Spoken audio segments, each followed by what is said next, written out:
ان الحمد للہ والصلاة والسلام علی رسول اللہ اما بعد اعوذ باللہ السمیع العلیم من الشیطان الرجیم من ہمزہ ونفخہ ونفثہ بسم اللہ الرحمن الرحیم واتقوا فتنة لا تصیبن الذین ظلموا منکم خاصہ۔ انتہائی قابل احترام اور معزز طلباء و طالبات، آج کی ہماری یہ نشست وعظ و نصیحت کی نشست ہے، جس کا موضوع یہ طے کیا گیا ہے کہ عصر حاضر کے فتنوں میں طلباء کا کردار کیا ہونا چاہیے۔ سب سے پہلے تو ہمیں عصر حاضر کے فتنوں کے بارے میں کچھ بات کرنی ہے، اور اس کے بعد پھر طلباء کیا کردار ادا کر سکتے ہیں ان فتنوں کے مداوع کے حوالے سے، ازالے کے حوالے سے، اس پر کچھ بات کریں گے۔ معزز طلباء و طالبات، آج کا دور بہت ہی پرفتن دور ہے۔ آپ آج کے دور کے پرفتن ہونے کا اندازہ اس طرح سے لگا سکتے ہیں کہ نبی کریم صلی اللہ علیہ وسلم کا جو عہد مبارک تھا وہ بہت زیادہ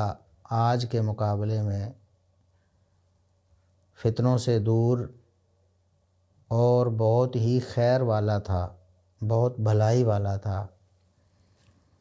اس کے باوجود نبی کریم صلی اللہ علیہ وسلم اپنے صحابہ کرام کو فتنوں سے خبردار کیا کرتے تھے، اور فتنوں سے بچنے کے حوالے سے ان کی رہنمائی کیا کرتے تھے، اور صحابہ کرام رضوان اللہ علیہم اجمعین فتنوں سے اللہ رب العزت کی پناہ میں آیا کرتے تھے، اور بہت زیادہ اللہ رب العزت سے دعا کیا کرتے تھے کہ وہ انہیں فتنوں سے بچا کے رکھے۔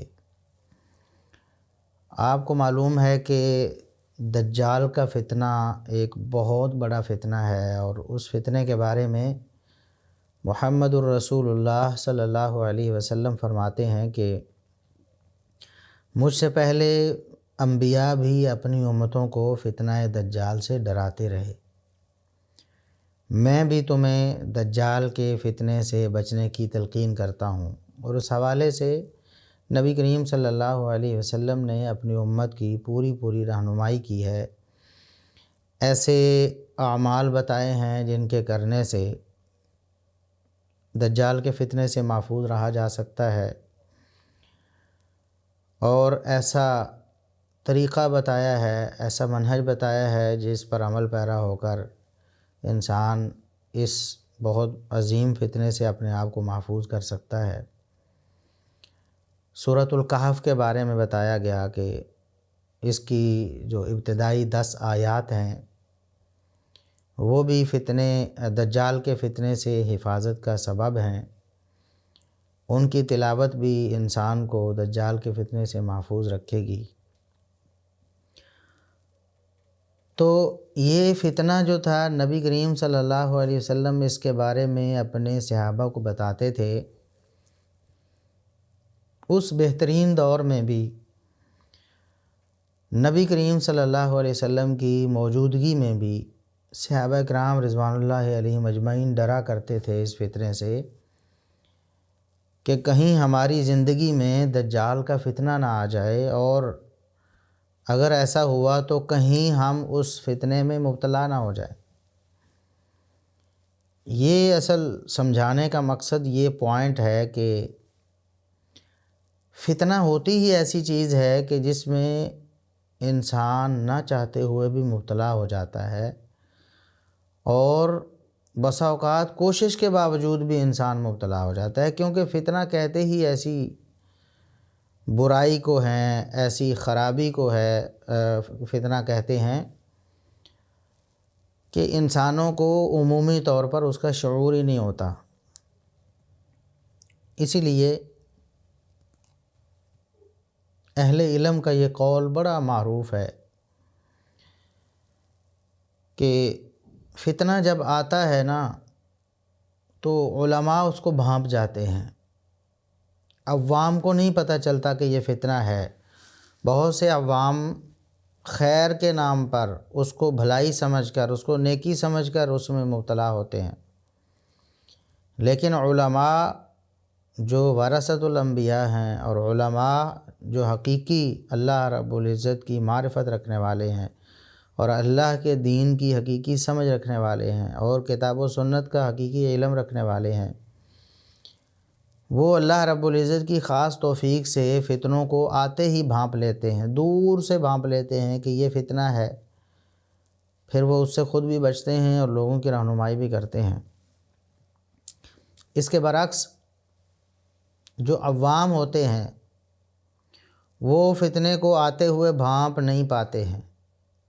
فتنہ آ رہا ہوتا ہے وہ اس کو ویلکم کرتے ہیں، وہ خوش ہوتے ہیں کہ یہ خیر کی چیز ہے۔ پھر فتنہ رونما ہوتا ہے، فتنہ برپا ہوتا ہے، فتنہ اپنی خرابیاں لاتا ہے، لوگ فتنے میں دھڑا دھڑ مبتلا ہوتے ہیں۔ پھر ایک وقت آتا ہے کہ وہ فتنہ اپنا کام کر کے واپس جا رہا ہوتا ہے، ایک مدت ہوتی ہے نا ہر چیز کی، تو اپنی مدت پوری کر کے جو شیطان کے مقاصد ہوتے ہیں اس فتنے سے وہ اپنے مقاصد پورے کر کے واپس جا رہا ہوتا ہے، کیونکہ فتنے آتے رہتے ہیں۔ ایک فتنہ آیا ہے چلا گیا، پھر دوسرا آیا، دوسرا چلا گیا، کتنے فتنے آج تک آئے ہیں اور کتنے آتے ہیں، آ رہے ہیں، کتنے آتے رہیں گے۔ تو عام لوگ جو ہیں وہ فتنے کو جاتے ہوئے دیکھتے ہیں کہ اتنی تباہی کر کے جا رہا ہے، اتنی بربادی کر کے جا رہا ہے، اتنے لوگوں کے ایمان اور اتنے لوگوں کے اعمال برباد کر کے جا رہا ہے۔ تو یہ فرق ہوتا ہے علماء میں اور عوام میں، ہر شخص فتنوں کو بھانپ نہیں پاتا ہے۔ تو صحابہ کرام رضوان اللہ علیہم اجمعین جو اس امت کے سب سے بہترین افراد تھے، وہ بھی فتنوں سے ڈرا کرتے تھے، کیونکہ فتنہ ایک ایسی مخفی چال ہوتی ہے جو انسان کو جلدی سمجھ نہیں آتی، اور صحابہ کرام رضوان اللہ علیہم اجمعین کی عاجزی اور انکساری بھی انتہا کی تھی کہ وہ اللہ رب العزت کا خوف اتنا رکھتے تھے کہ کہیں ہم فتنے میں مبتلا نہ ہو جائیں، اور رسول اللہ صلی اللہ علیہ وسلم سے باقاعدہ اس بارے میں پوچھا کرتے تھے۔ سیدنا حذیفہ بن یمان رضی اللہ عنہ خصوصاً فتنوں کے بارے میں پوچھا کرتے، دیگر کئی صحابہ تھے۔ اب بیان کرتے ہیں کہ میں دوسرے لوگ رسول اللہ صلی اللہ علیہ وسلم سے خیر کے بارے میں پوچھتے تو میں اکثر رسول اللہ صلی اللہ علیہ وسلم سے شر کے بارے میں یعنی فتنے کے بارے میں پوچھا کرتا تھا، اس ڈر سے کہ مجھے کہیں وہ فتنہ اپنی لپیٹ میں نہ لے لے، میں اس فتنے کے بارے میں رسول اللہ صلی اللہ علیہ وسلم سے پوری آگاہی حاصل کر لوں، اور جب وہ آئے تو میں اپنے آپ کو بچا سکوں، مجھے اس فتنے کی معرفت ہو تاکہ میں اپنے آپ کو اس سے بچا سکوں۔ تو یہ اس دور کی حالت ہے، اس دور کے لوگوں کا یہ عالم ہے کہ وہ فتنوں سے بہت زیادہ ڈرا کرتے تھے اور بہت زیادہ اپنے آپ کو فتنوں سے بچانے کی کوشش میں لگے رہتے تھے۔ تو 1400 سال گزر گئے، اتنا عرصہ گزر گیا، نبی کریم صلی اللہ علیہ وسلم کا بابرکت دور کتنا دور چلا گیا ہم سے۔ پھر خیر القرون کے جو ادوار محمد الرسول اللہ صلی اللہ علیہ وسلم کی زبانی ہمیں بتائے گئے تھے، سب سے بہترین میرا دور ہے، یعنی صحابہ کا زمانہ ہے، پھر میرے بعد والے لوگوں کا یعنی تابعین کا، پھر اس کے بعد والے لوگوں کا یعنی تبع تابعین کا۔ تو یہ مشہود لہا بالخیر یعنی جن زمانوں کو بہترین محمد الرسول اللہ صلی اللہ علیہ وسلم نے فرمایا، قرار دیا، وہ گزر گئے۔ اس کے بعد پھر ائمہ دین کے ادوار گزر گئے، پھر اور دور آئے 1400 سال گزر گئے، 14 صدیاں بیت گئیں، اور آج ہم اس دور میں ہیں۔ تو آپ اندازہ لگائیں کہ آج فتنوں کا کس قدر ڈر ہونا چاہیے اور کتنا امکان ہے فتنوں کے وقوع پذیر ہونے کا، اور کس قدر فتنے رونما نہیں ہو رہے ہوں گے اس دور میں۔ نبی کریم صلی اللہ علیہ وسلم اس وقت ڈرایا کرتے تھے۔ اور یہ دجال کا جو فتنہ ہے، نبی کریم صلی اللہ علیہ وسلم کی موجودگی میں صحابہ کرام ڈرا کرتے تھے کہ کہیں یہ فتنہ ابھی رونما نہ ہو جائے ہماری زندگی میں اور ہم اس میں مبتلا نہ ہو جائیں۔ آپ کو شاید معلوم ہوگا، صحیح بخاری، صحیح مسلم اور دیگر کتب احادیث میں ابن سیاد کا واقعہ آپ نے شاید پڑھا ہوگا یا کم از کم سنا ہوگا کہ وہ ایک شخص تھا، مدینے کے پاس ہی اس کی رہائش تھی۔ اس کی شکل تھوڑی بہت دجال سے ملتی تھی۔ نبی کریم صلی اللہ علیہ وسلم جو نشانیاں بتاتے تھے تو کچھ نشانیاں اس کے اندر موجود تھیں، اور اس سے بھی بڑھ کر وہ ایسی باتوں کا دعویٰ بھی کرتا تھا جو عام انسان نہیں کرتے ہیں۔ یعنی وہ کہتا کہ مجھ پر کوئی وحی نازل ہوتی ہے یا مجھے کچھ بتایا جاتا ہے، اس طرح کے کچھ دعوی تھے اس کے۔ تو صحابہ کرام رضوان اللہ علیہم اجمعین ڈر گئے کہ شاید یہ وہی دجال نہ ہو جس کی آمد کا وعدہ کیا گیا ہے اور جس سے ڈرایا گیا ہے۔ سیدنا عمر فاروق رضی اللہ عنہ جیسے جری اور بہادر صحابی، شیطان بھی جن کا راستہ چھوڑ کے بھاگ جاتا ہے، ایسا صحابی وہ یہ خطرہ محسوس کرتا ہے کہ شاید یہ دجال ہوگا، ہو سکتا ہے یہی دجال ہو۔ اور صحیح بخاری کے الفاظ ہیں کہ عمر فاروق رضی اللہ عنہ کہتے ہیں، اللہ کے رسول مجھے اجازت دیجیے میں اس کو قتل کر دوں، مجھے یہ شک پڑتا ہے کہ شاید یہ دجال ہے۔ تو اللہ کے رسول صلی اللہ علیہ وسلم فرماتے ہیں کہ عمر، اگر یہ دجال ہے تو آپ اس کو قتل نہیں کر پائیں گے، پھر اس کو قتل کرنے کا وعدہ اللہ رب العزت نے ہمیں بتایا ہے کہ عیسیٰ علیہ السلام کا ہے۔ بتایا گیا ہے کہ عیسیٰ علیہ السلام نازل ہوں گے، اللہ رب العزت نے انہیں اٹھایا ہے، ان کا رفع کتاب و سنت سے ثابت ہے، پھر نزول بھی ثابت ہے۔ عیسیٰ علیہ السلام نازل ہوں گے تو وہ دجال کو قتل کریں گے باب لد کے پاس، یہ سارا کچھ بتایا گیا ہے۔ تو عمر آپ اس کو قتل نہیں، اگر یہ دجال ہے تو پھر عمر تو اس کو قتل نہیں کریں گے، اس کو تو عیسیٰ علیہ السلام نے قتل کرنا ہے، تو لہٰذا آپ اس کو قتل نہیں کر پائیں گے۔ اگر یہ دجال ہے تو پھر یہ زندہ رہے گا، ہمارے بعد تک زندہ رہے گا، عیسیٰ علیہ السلام جب نازل ہوں گے پھر اس کو قتل کریں گے۔ اور اگر یہ وہ نہیں ہے تو عمر پھر اس کو قتل کرنے کا فائدہ نہیں ہے، کیونکہ یہ دجال نہیں ہے، آپ تو دجال سمجھ کے قتل کرنا چاہتے ہیں یا اس شبے میں قتل کرنا چاہتے ہیں۔ بتانے کا مقصد یہ ہے کہ فتنہ کیا ہوتا ہے اور فتنے سے کس قدر ڈرا جاتا ہے۔ امام بخاری رحمۃ اللہ علیہ نے بھی باب قائم کیا، فتنوں کا باب، اور تبویب میں ہی یہ بتایا کہ نبی کریم صلی اللہ علیہ وسلم فتنوں سے اپنی امت کو بہت ڈرایا کرتے تھے۔ اور سب سے پہلی وہ حدیث جو اپنے اس چیپٹر میں لے کر آئے ہیں، وہ مشہور و معروف حدیث جو ہم اور آپ سناتے رہتے ہیں کہ نبی کریم صلی اللہ علیہ وسلم نے فرمایا، میں حوض کوثر پہ ہوں گا، اپنے حوض پر لوگ آئیں گے، لائے جائیں گے، ان کو میں جام پلاؤں گا، کچھ لوگ پھر مجھے نظر آئیں گے، میں ان کا انتظار کر رہا ہوں گا ان کو خوش آمدید کہنے کے لیے، لیکن اختلجوا دونی یا فیؤخذ بناس من دونی، لوگوں کو میرے سے دور ہی روک لیا جائے گا، میرے قریب نہیں آنے دیا جائے گا، رکاوٹ ڈال دی جائے گی، روک لیا جائے گا۔ تو میں کہوں گا کہ یہ تو میرے امتی ہیں، ظاہر ہے چہرے مہرے سے، وضو کے اعضاء چمکنے سے وہ محسوس ہو رہے ہوں گے کہ میرے امتی ہیں، معلوم ہو رہا ہوگا، تو میں کہوں گا میرے امتی ہیں، کیوں روکا گیا ہے؟ تو اللہ رب العزت کی طرف سے بتایا جائے گا کہ لا تدری، اے میرے نبی آپ کو معلوم نہیں ہے۔ مختلف الفاظ ہیں مختلف روایات میں، تو ایک روایت میں یہ الفاظ ہیں کہ مشوا علی القہقرہ، یہ لوگ اپنی ایڑیوں پر پھر گئے تھے، یعنی اپنے دین کو چھوڑ گئے تھے فتنوں میں مبتلا ہو کر۔ یہ سب سے پہلی حدیث ہے جو امام بخاری رحمۃ اللہ علیہ فتن کے باب میں لے کر آئے، کتاب الفتن میں لے کر آئے۔ تو بتانے کا مقصد کیا ہے کہ یہ فتنے ایسے فتنے ہیں، ایسے فتنے رونما ہونے والے ہیں اور قیامت سے پہلے رونما ہونے ہیں کہ انسان اپنے دین سے ہی چلا جائے، ایمان سے ہی فارغ ہو جائے گا، اسلام سے ہی وہ دائرہ اسلام سے ہی خارج ہو جائے گا فتنوں کی وجہ سے، جو بظاہر اس کو بڑے نظر نہیں آتے ہیں۔ تو ابن ابی ملیکہ جو تابعی ہیں اور سیدہ اسماء رضی اللہ عنہا سے یہ حدیث بیان کرتے ہیں، روایت کرتے ہیں، وہ تابعی ہیں ابن ابی ملیکہ، وہ یہ حدیث بیان کرنے کے ساتھ یہ دعا پڑھا کرتے تھے، اللہم انا نعوذ بک ان نرجع علی اعقابنا او نفتن،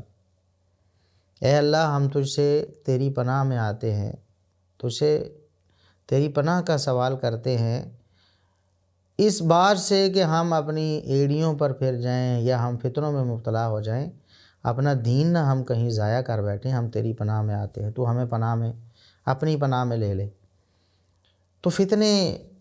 اس دور میں تابعین بھی، پہلے میں نے عرض کیا صحابہ کرام فتنوں سے کس قدر ڈرا کرتے تھے کہ کہیں ہم ان فتنوں کی لپیٹ میں نہ آ جائیں، رسول اللہ صلی اللہ علیہ وسلم سے خصوصی سوالات کرتے تاکہ اچھی معرفت حاصل ہو جائے تو ہم فتنہ جب آئے تو اس کو پہچان جائیں۔ تابعین کی مثال ابن ابی ملیکہ تابعی ہیں، تو وہ اللہ سے دعا کرتے، اس حدیث کو روایت کرنے کے ساتھ اللہ سے دعا کیا کرتے ہیں کہ اے اللہ فتنوں سے ہمیں اپنی حفاظت میں رکھنا، ہم کہیں فتنوں میں مبتلا ہو کر اپنے دین سے برگشتہ نہ ہو جائے۔ تو یہ ہوتا ہے فتنہ۔ امید ہے کہ آپ کو تھوڑی سی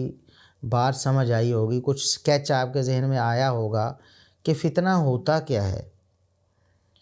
فتنہ ایسی چیز ہوتی ہے جس کا خوف صحابہ و تابعین کو بھی بہت زیادہ تھا۔ نبی کریم صلی اللہ علیہ وسلم اپنی امت کے لیے بہت زیادہ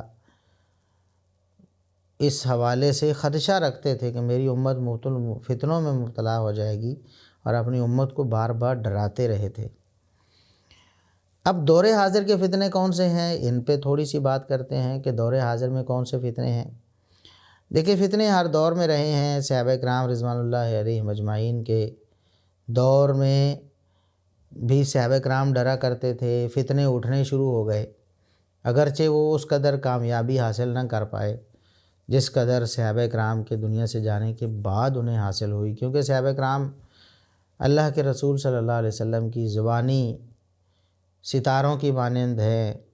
جس طرح آسمانوں پہ ستارے آسمانوں کی حفاظت کا سبب اور علامت ہیں، اسی طرح صحابہ کرام رضوان اللہ علیہم اجمعین اس دنیا میں حفاظت کا سبب ہیں مسلمانوں اور مومنوں کی۔ جب تک صحابہ کرام دنیا میں موجود رہے، لوگوں کے دین ایمان سلامت رہے، بہت بڑا فتنہ جو بہت زیادہ لوگوں کو اپنی لپیٹ میں لے لے ایسا نہیں آیا۔ آتے رہے فتنے، سر اٹھاتے رہے، لیکن انہیں کچل دیا گیا، جیسا کہ ختم نبوت کے انکار کا فتنہ آیا، مسیلمہ کذاب اور اسود عنسی جیسے ظالم آئے تو ان کو تہہ تیگ کر دیا گیا، ان کی دعوت کو روک دیا گیا، ختم کر دیا گیا، اور جو کتاب و سنت کا صحیح منہج ہے اس پر لوگوں کو چلنے کے لیے آمادہ کیا گیا۔ لیکن جیسے جیسے صحابہ کرام دنیا سے چلے جاتے رہے، پھر آخری صحابی بھی دنیا سے چلے گئے، پھر فتنے ایسے امڈ آئے کہ پھر رکنے کا نام نہیں لیا، انہوں نے پورے علاقے اپنے زیر اثر ان فتنوں نے کیے، بڑی بڑی تباہی ہوئی، اور دنیاوی جس کو ہم تباہی سمجھتے ہیں اس سے ہٹ کر ایمان کی تباہی، عمل کی تباہی، دین کی تباہی، لوگوں کا دین برباد ہوا، پورے فرقے ایسے کھڑے ہو گئے جن کی بنیاد ہی کتاب و سنت کی مخالفت پر تھی۔ یہ صحابہ کرام رضوان اللہ علیہم اجمعین کے دور میں ایسا نہیں ہو پایا تھا۔ یہ معتزلہ وغیرہ اور یہ جہمیہ اور یہ روافض، یہ بطور فرقہ اور بطور گروہ جس طرح دنیا میں رونما ہوئے، یہ بعد میں رونما ہوئے۔ تو یہ فتنے تو ہر دور میں رہے ہیں اور ہر دور کے لوگ ان سے نمٹتے بھی رہے ہیں۔ صحابہ کرام، تابعین، تبع تابعین، ائمہ دین، بڑے بڑے فتنے آئے ہیں، ان کا مقابلہ ائمہ دین نے کیا ہے۔ مثالیں اگر ہم بیان کریں تو بہت زیادہ، اس کے لیے وقت بھی درکار ہے۔ ویسے آپ نے پہلے سنا پڑا ہوا ہے، امام مالک رحمۃ اللہ علیہ، امام احمد بن حنبل رحمۃ اللہ علیہ اور دیگر ائمہ نے فتنوں کا کیسے مقابلہ کیا، کون کون سے فتنے ان کے دور میں رونما ہوئے، اور انہوں نے اپنی جان کی پرواہ کیے بغیر اور اپنے آپ کو قید و بند کی صعوبتوں میں مبتلا کر کے، حتیٰ کہ اپنے آپ کو اپنی جانیں قربان کر کے فتنوں کے سامنے سیسا پلائی دیوار کھڑی کی اور لوگوں کو ان فتنوں سے بچانے کی سر توڑ کوشش کی۔ آج کے دور میں اگر ہم دیکھیں تو بہت سارے فتنے ہیں، جیسے جیسے قرب قیامت جیسے جیسے قریب آ رہی ہے، فتنوں کا زور زیادہ ہو رہا ہے۔ آج سے 100 سال پہلے وہ فتنے نہیں تھے جو آج ہمیں درپے ہیں اور جن سے ہمیں مقابلہ کرنا پڑ رہا ہے۔ فتنے اس وقت بھی تھے، لیکن آج کے دور کے فتنے، چونکہ قیامت کے قریب ہم جا رہے ہیں تو فتنے بھی بڑے آ رہے ہیں، آزمائشیں بھی بڑی آ رہی ہیں، لوگوں کے ایمان پہ ڈاکے بھی بڑے ڈالے جا رہے ہیں، اور اس کا سد باب کمزور ہوتا چلا جا رہا ہے، کیونکہ ہمارے ایمان کمزور ہیں، ہمارے اعمال کمزور ہیں۔ ہم اس قوت کے ساتھ فتنوں کا مقابلہ نہیں کر سکتے جس قوت کے ساتھ صحابہ نے کیا، تابعین نے کیا، تبع تابعین نے کیا، ائمہ دین نے کیا، ہمارے اسلاف نے کیا۔ وہ قوت ایمان کے حوالے سے اور عمل کے حوالے سے ہمارے اندر نہیں ہے، اس لیے وہ فتنے پنپتے بھی زیادہ ہیں، پھلتے پھولتے بھی زیادہ ہیں، اور لوگ ان سے متاثر بھی زیادہ ہوتے ہیں، اور ہم ان کا مقابلہ کرنے سے تھوڑا قاصر بھی رہ جاتے ہیں، اس قوت سے مقابلہ نہیں کر پاتے جس قوت سے ہمارے اسلاف کیا کرتے تھے۔ تو ہمارے اس دور کے جو فتنے ہیں ان میں سب سے جو بڑا فتنہ جو بڑے زور سے پھیل رہا ہے وہ دین بیزاری کا فتنہ ہے، جس کو آپ الحاد کہہ دیتے ہیں، جس کو آپ بے دینی کہہ دیتے ہیں، جس کو آپ دین بیزاری کہہ دیتے ہیں، جس کو آپ لبرلزم کہہ دیتے ہیں، جس کو آپ سیکولرزم کہہ دیتے ہیں، مختلف نام ہیں۔ تو یہ ایک بہت بڑا فتنہ ہے۔ پوری دنیا میں جتنے بھی مذاہب تھے سب پریشان ہیں، اور الحمدللہ اللہ رب العزت نے اسلام میں جو صداقت اور حقانیت رکھی ہے اس کی وجہ سے مسلمان اس سے نسبتاً دوسرے مذاہب کے کم متاثر ہیں، لیکن اثر ضرور ہے اس فتنے کا۔ اور عیسائیت پریشان ہے، یہودیت پریشان ہے، ہندو مت پریشان ہے، بدھ مت پریشان ہے۔ بہت زیادہ پریشانی ہے کہ لوگ مذہب پر بیلیو کرنا چھوڑ رہے، یعنی وہ کسی مذہب کو اختیار نہیں کرنا چاہتے، اپنے آپ کو مذہب کی پابندیوں میں نہیں لانا چاہتے۔ اور جتنے بھی مذاہب ہیں ظاہر ہے کہ ان میں ایک خدا کا تصور ہے، ایک خالق کا تصور ہے، چاہے اس میں شرک کی آمیزش کر کے وہ تصور رکھتے ہیں، لیکن بہرحال رکھتے ہیں۔ یہودیت، عیسائیت چونکہ الہامی مذاہب ہیں، ان میں تو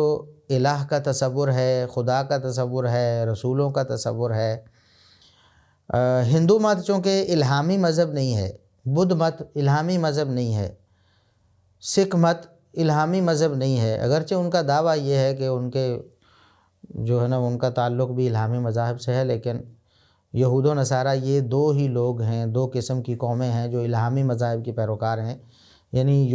یہودیت اور نصرانیت یہ دو ہی الہامی مذاہب ہیں جن کو ہم سماوی مذاہب بھی کہہ دیتے ہیں۔ تو ہندو مت، سکھ اور بدھ مت اور اس طرح کے دیگر مذاہب وہ بھی پریشان ہیں۔ ان میں اگرچہ رسالت کا وہ تصور نہیں ہے جو یہودیت، عیسائیت اور اسلام میں ہے، لیکن خدا کا تصور کسی نہ کسی صورت میں ان کے ہاں بھی ہے۔ وہ بھگوان کہہ لیں یا اس کو جو بھی وہ نام دے لیں، کم از کم وہ مانتے ہیں ایک ہستی کو جو سپر نیچرل ایک کردار ہے اس کائنات کا، جس نے پوری کائنات کو چلایا ہوا ہے، جس کو وہ متصرف اور خالق مانتے ہیں۔ تو سب پریشان ہیں کہ لوگ خالق کے تصور سے پیچھے ہٹ رہے، سائنس کے نام پر، حالانکہ سائنس نے کبھی، سائنس تو حقائق کا نام ہے نا، تو ایسی کوئی حقیقت دنیا میں آئی نہیں جو خالق کا انکار کرے، بلکہ سارے جو حقائق ہیں وہ خالق کے وجود پر دلیل بنتے ہیں، دلالت کرتے ہیں۔ تو سائنس کے نام پر، سائنس کا نام استعمال کر کے لوگ دین بیزاری یا دین کو چھوڑ رہے ہیں، دین سے دور ہو رہے ہیں، خالق سے اپنا ناطہ توڑ رہے ہیں۔ تو یہ ایک بہت بڑا فتنہ ہے اور مسلمانوں کو بھی متاثر کر رہا ہے۔ ایک مسلمان جو پوری شرح صدر سے مسلمان ہوا ہے، جو کتاب اللہ کو پڑھ کر، جو رسول اللہ صلی اللہ علیہ وسلم کے فرامین کو پڑھ کر، جو اسلام کی روح اور فلسفے کو سمجھ کر مسلمان ہوا ہے، وہ تو قطعاً دین بیزار نہیں ہو سکتا اور اسلام سے برگشتہ نہیں ہو سکتا۔ لیکن ہمارے تو بہت سارے لوگ ایسے ہیں جو صرف جدی پشتی مسلمان ہیں، جنہوں نے صرف اپنے آباء و اجداد کو مسلمان دیکھا اور اسلام کا نام ہی سنا ہے،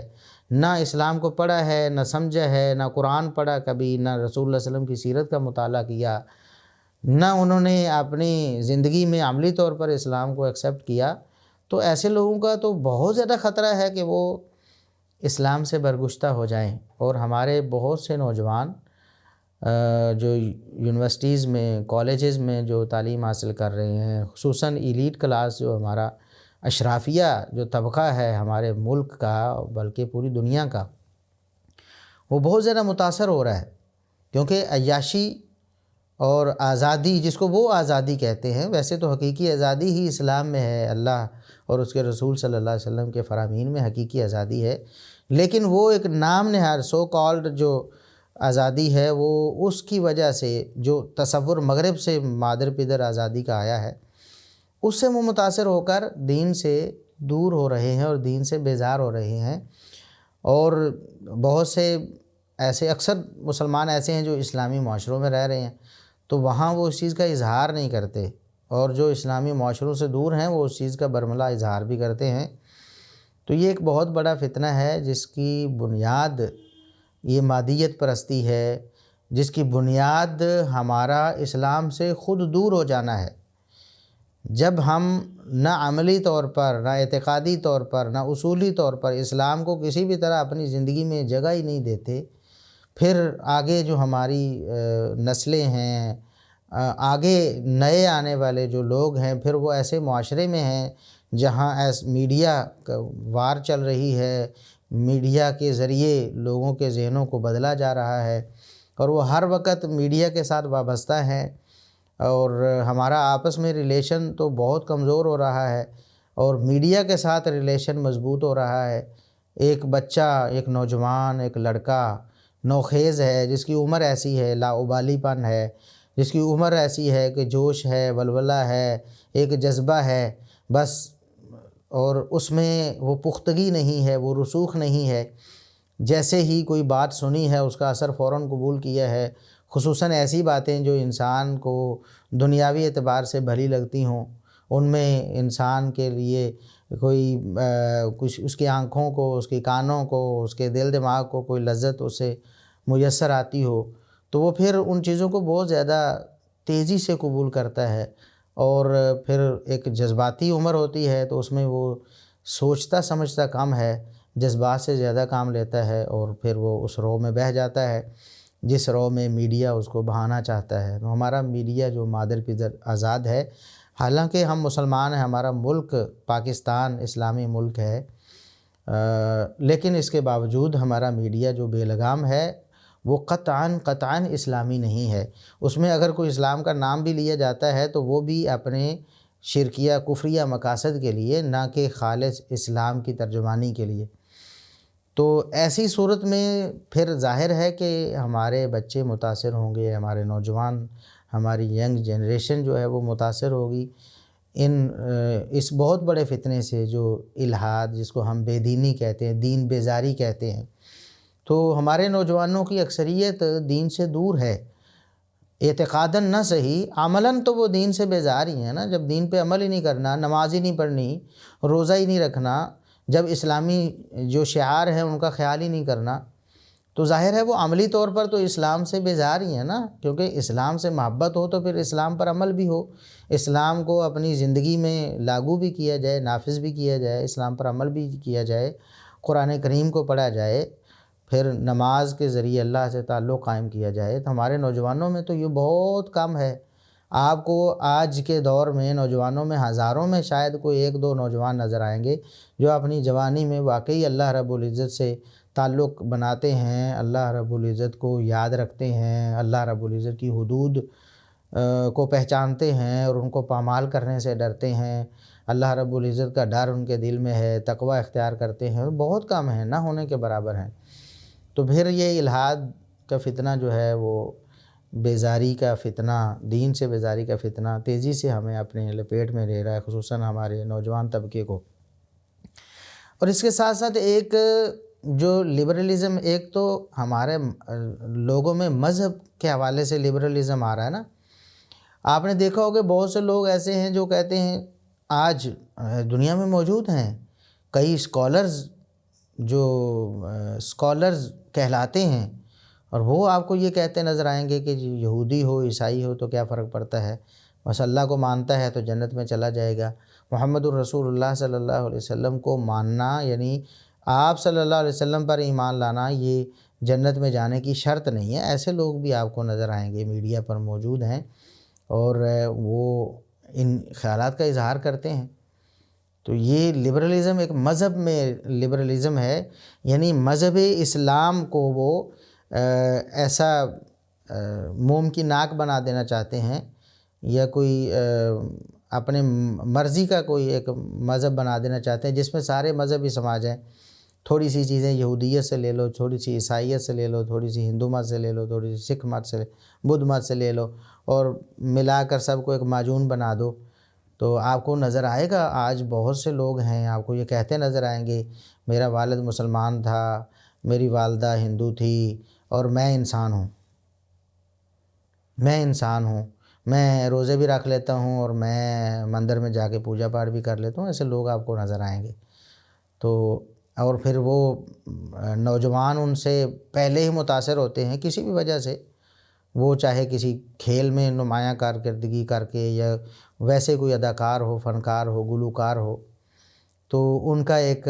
حلقہ احباب ہوتا ہے، فین فالوئنگ ہوتی ہے، اور پھر وہ اس طرح کی باتیں کرتے ہیں تو نوجوان ان باتوں سے متاثر ہوتے ہیں، کیونکہ وہ ایک جذباتی لگاؤ رکھتے ہیں اس شخصیت اور اس ہستی سے، تو ایسا ہو جاتا ہے۔ تو یہ تو لبرلزم ہے مذہب کے اعتبار سے، اور ایک لبرلزم ہے ہمارا خود دینی اقدار میں، جسے ہم کہہ سکتے ہیں کہ ایک ہمارے مسلک کے اعتبار سے جس میں ایک لبرلزم آ جاتا ہے۔ دیکھیں اسلام میں بہت سارے مسالک ہیں جس کو ہم مذہب بھی کہہ دیتے ہیں، لیکن عموماً مذہب جو ہے وہ دین کے مترادف استعمال ہوتا ہے، اور مسلک جو ہے جو دین اسلام میں مختلف مکاتب فکر ہیں اس کے لیے استعمال ہوتا ہے۔ تو ایک بہت بڑی مثال میں آپ کو دیتا ہوں کہ ایک بہت بڑی تفریق اور بہت بڑا ایک مطلب ایک جسے آپ کہہ سکتے ہیں بہت بڑی ایک تقسیم موجود ہے اسلام میں پرانے دور سے، کہ ایک اہل السنہ ہے اور ان کے مقابلے میں ایک دوسرا گروہ ہے۔ تو اب یہ لبرلزم اتنا زیادہ ہو گیا ہے کہ اب وہ یہاں تک پہنچ گیا ہے، وہ کہتے ہیں جی کوئی فلاں ہو تو کیا فرق پڑتا ہے، کوئی صحابہ سے محبت کرتا ہو، کوئی گالی دیتا ہو تو خیر ہے جی، مل ملا کے رہیں، سب سے پیار محبت رکھیں۔ کوئی قرآن کو نعوذ باللہ محرف کتاب کہتا ہے تو اس کے مذہب کی کتابوں میں لکھا ہے، وہ کیا کرے جی۔ کوئی نماز کو مانتا ہے کہ نہیں مانتا، منکر حدیث ہے، حدیث کو مانتا ہے نہیں مانتا، تو آپ برداشت کریں جی، سب سے محبت کریں، سب کے ساتھ میل جول رکھیں، سب کو مسلمان سمجھیں، اور سب کے ساتھ ایسا مسلمانوں والا رویہ اختیار کریں۔ تو یہ بہت ساری چیزیں ہیں جو مطلب لبرلزم کی طرف لے کے جاتی ہیں، یعنی جہاں آزادی ہے کہ کوئی جو مرضی کرے، نہ اس کے اسلام میں کوئی فرق آتا ہے نہ اس کے ایمان میں کوئی فرق آتا ہے۔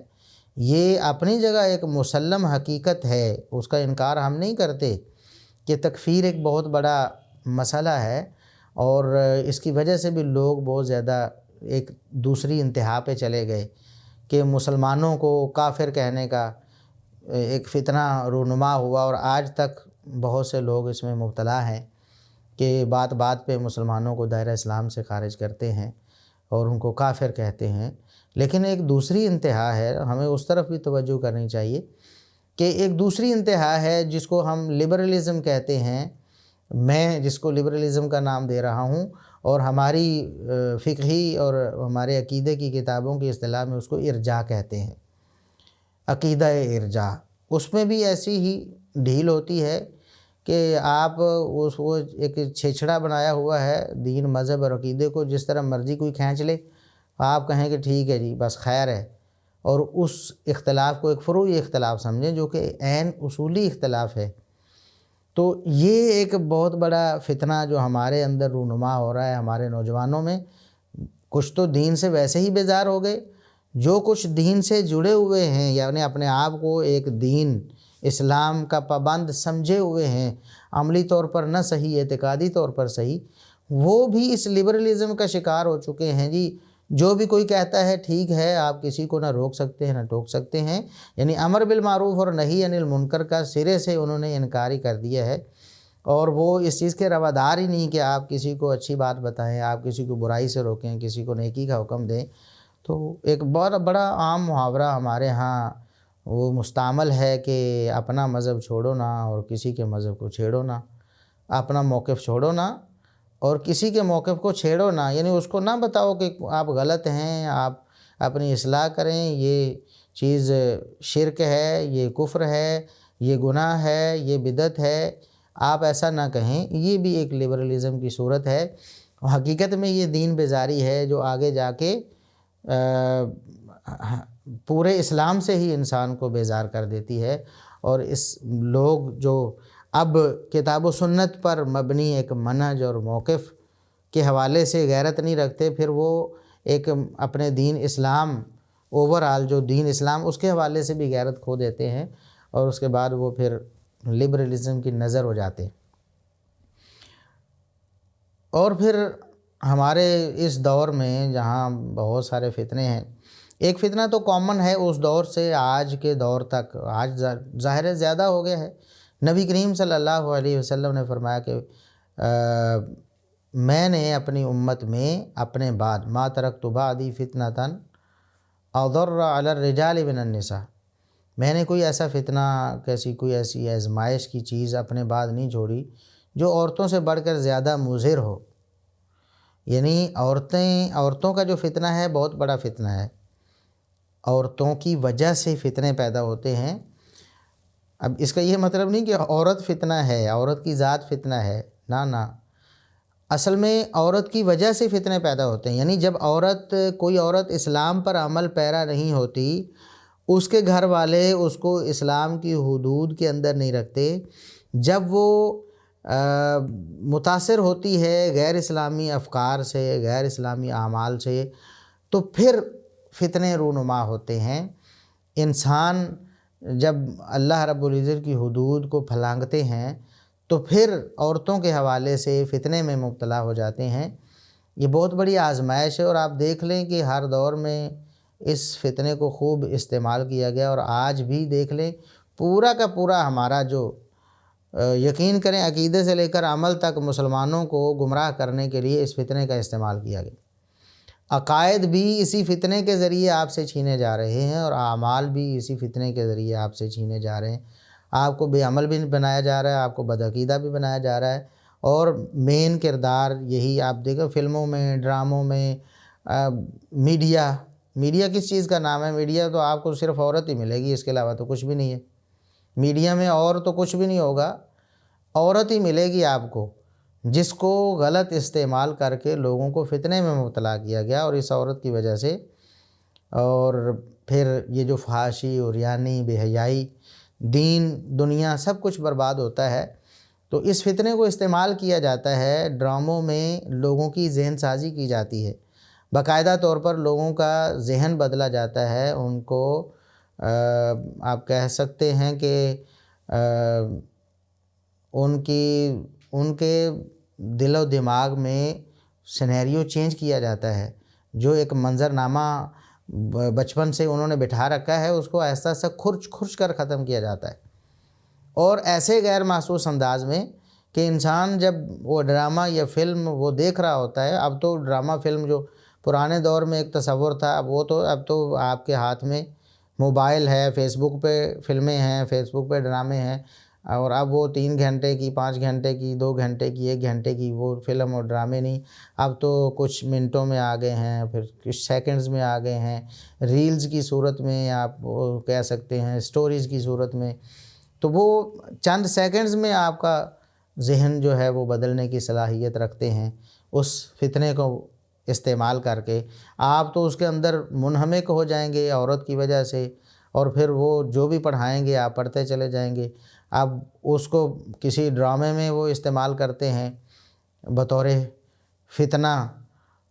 کسی عورت کو استعمال کرتے ہیں اس کے حسن و جمال کو دکھا کر، اس کو مظلوم بنا کر آپ کی اقدار اور روایات کو تباہ و برباد کرتے ہیں. مثال کے طور پر آپ کو کسی ڈرامے میں، کسی ویڈیو میں، اب تو شارٹس جو آئے ہیں، شارٹ ویڈیوز جو آئی ہیں، ان میں بھی ایسا ہوتا ہے،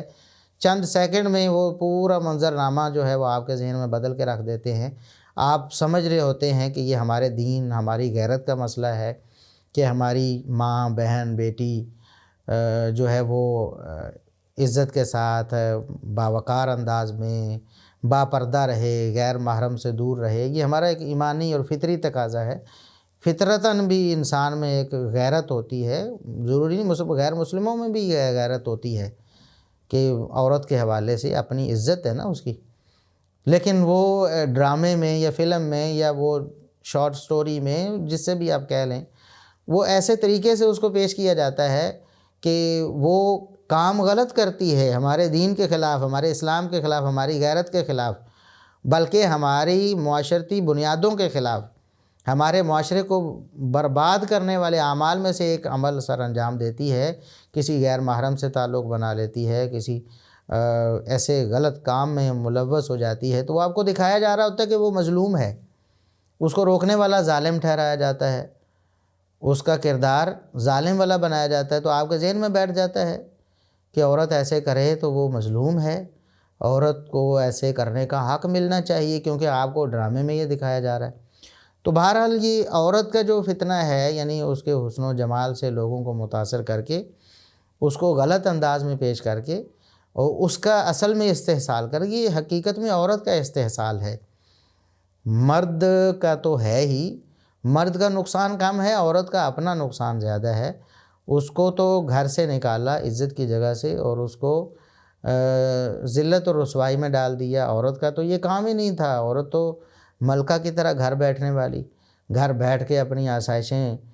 پوری کرنے والی، اپنے مطالبات منوانے والی، اپنی ضروریات پوری کرنے والی، اپنے خامد سے مطالبہ کر کے، اپنے بھائی سے، اپنے باپ سے مطالبہ کر کے.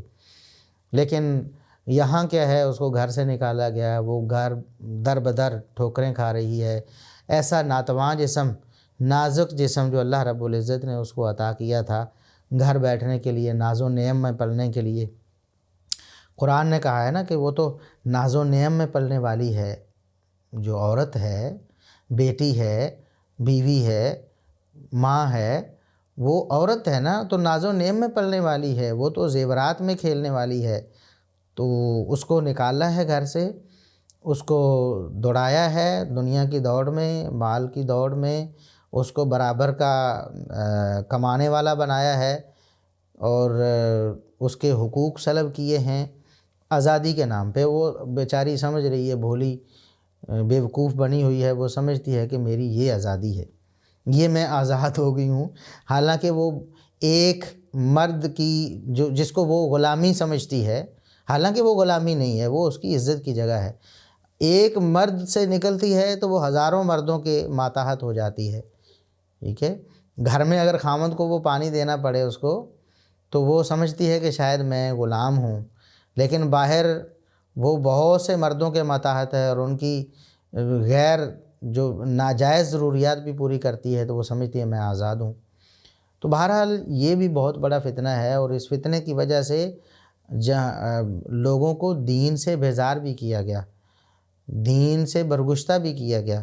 رسول اللہ صلی اللہ علیہ وسلم نے فرمایا ایک دور آنے والا ہے کہ فتنے اس قدر رونما ہوں گے، اتنے بڑے بڑے فتنے ہوں گے کہ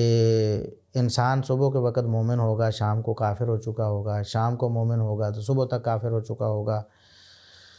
دنیا کے پیچھے چل کے دنیاوی آسائشیں یا دنیاوی مفادات کے پیچھے لگ کے وہ اپنے دین کو بیچ دے گا، یعنی دین کی اہمیت اس کے نزدیک نہیں رہ جائے گی، تو وہ پھر دین کو خیر بات کہہ کے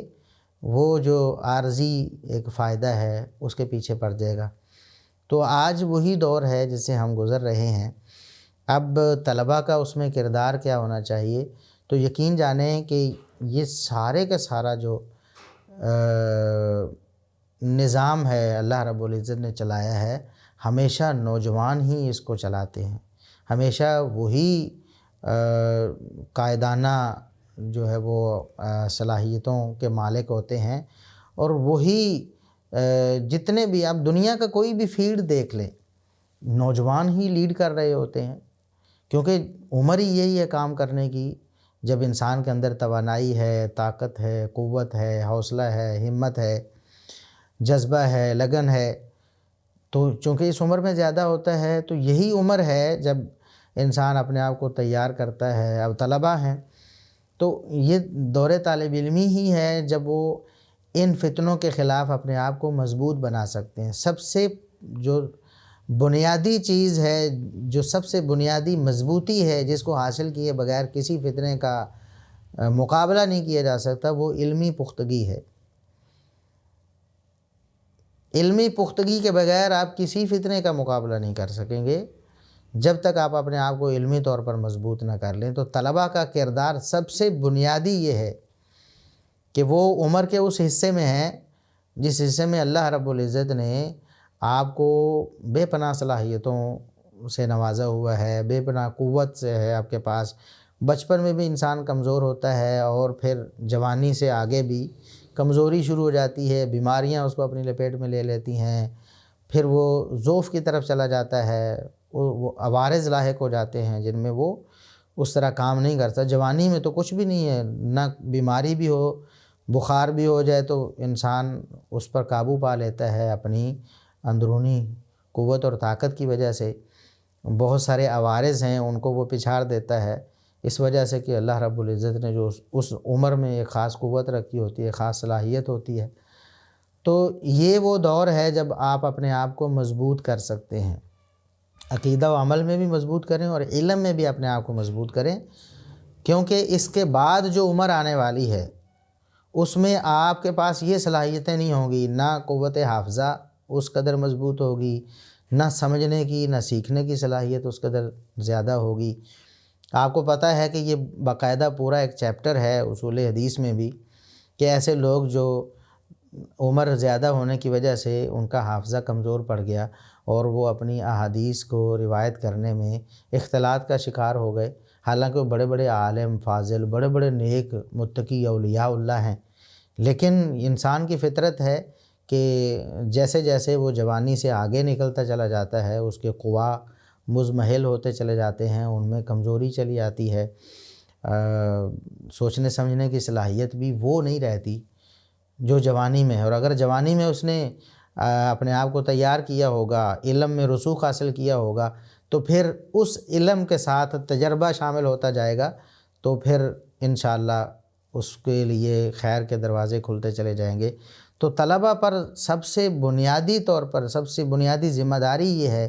کہ وہ اس دور طالب علمی میں اپنے آپ کو عقیدہ و عمل میں پختہ کریں اور علم میں پختہ کریں۔ جو بھی آپ تفسیر پڑھ رہے ہیں تو تفسیر میں اپنے آپ کو پختہ کریں،